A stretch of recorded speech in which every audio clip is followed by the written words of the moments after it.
Welcome back to my channel village food রুচিলতা।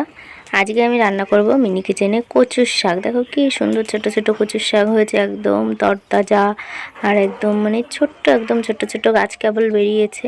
সেখান থেকেই আমি কয়েকটা গাছ কেটে নেব। আমি এই ছুরি দিয়ে গাছগুলো কেটে নিচ্ছি। আজকে আমার মিনি কিচেনে কচুর শাক রান্না হবে। তো আমি অনেকগুলো কচু গাছ কেটে নিয়েছি, অনেক বড় বড় গাছগুলো দেখতে পাচ্ছ। তো এবার সব একটু গুছিয়ে গাছিয়ে নেই, কড়াই টড়াই সব রেডি করে নেই, বাসনপত্র যেগুলো লাগবে না সেগুলো সব সাইড করে দিলাম। এইবারে আমি কচুর শাকগুলো সুন্দর করে কেটে নেব, কেটে ধুয়ে পরিষ্কার করে নেব। তো আগে একটু গুছিয়ে নিচ্ছি কচু গাছগুলো। তোমরা কে কে কচুর শাক খেতে পছন্দ করো জানিও। আর এই সময় কিন্তু কচুর শাক খেলে একটুও গলা চুলকায় না। এই কচুর শাকগুলো খুবই ভালো। আর কি বলবো, আমার তো একটু একটু চুলকায়, গলা খেলে গলা ব্যথা করে, কিন্তু আর বাড়ি বাদ বাকি আছে অনেকে, তাদের চুলকায় না, শ্বশুর শাশুড়ি তাদের চুলকায় না, কিন্তু আমার বর দেওর ওরা কচুর শাক ছুঁয়েও ওঠে না, ওদের নাকি দেখলেই চুলকায়, খাওয়া তো দূরের কথা। তো আমি খাই একটু একটু, আমার কচুর শাক খাওয়ার পরে না ঠান্ডা লেগে যায়, অ্যালার্জি আছে তো, একটু গলাটা খানিকক্ষণ ব্যথা করে, পরে আবার ঠিক হয়ে যায়। তো যাই করে করুক, কিন্তু কচুর শাক আমি খেতে খুব পছন্দ করি, তাই খাই। গলা ব্যথা হোক, গলা চুলকাক, যাই করুক। তো আমি আজকে এইভাবে কচু শাকটা রান্না করে নেব একদম খুব সুন্দর করে। তো কড়াইটা ছোটো জন্য ধরছিল না কচু শাক অনেকগুলো।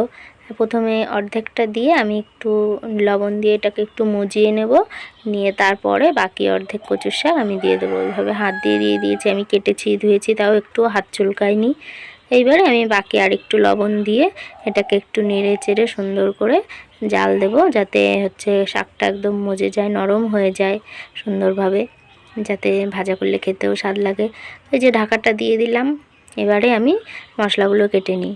লঙ্কা, এই যে দুটো লঙ্কা নিয়েছি, বাচ্চারা খাবে তো তাই লঙ্কার ঝালটা একটু কমই দিলাম। তারপরে রসুন কুচিয়ে নিয়েছি, থেতো করে দিলেও হয়, আমি এখানে সব কুচি করে নিলাম। আমার মিনি সংসারের জন্য এখনও পাটা পুতোটা আমি কিনে পারিনি, তাই এইভাবে কুচিয়েই দেই সব, বাটা মশলাটা না দিয়ে কোচানো মশলাটাই দেই আর কি।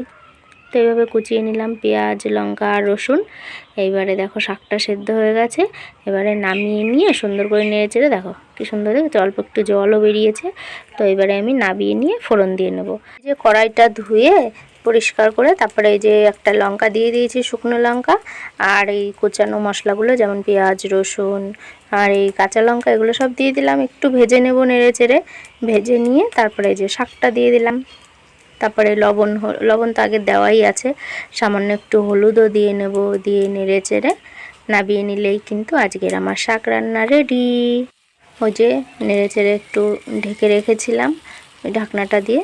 এবারে এই যে নামিয়ে নিয়ে গরম গরম ভাতের সঙ্গে, ভাতও রান্না হয়ে গেছে, ভাত রান্নাটা দেখালাম না, ছোটো হাঁড়িতে ভাতও রান্না করেছি, ছোটো হাঁড়িতে না, বড় হাঁড়িতে রান্না করেছি ভাত। আজকে যেহেতু কচুর শাক রান্না হয়েছে, সবাই অনেক অনেক ভাত খাবে, তাই আমি বড় একটা হাঁড়ি ভর্তি করে ভাত রান্না করেছি। এবারে এই যে কচুর শাকটা তুলে নিই।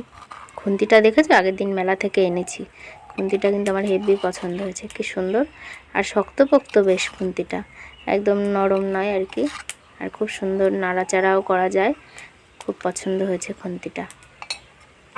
অনেক কিছু এনেছি মেলা থেকে। টাটা, দেখা হবে পরের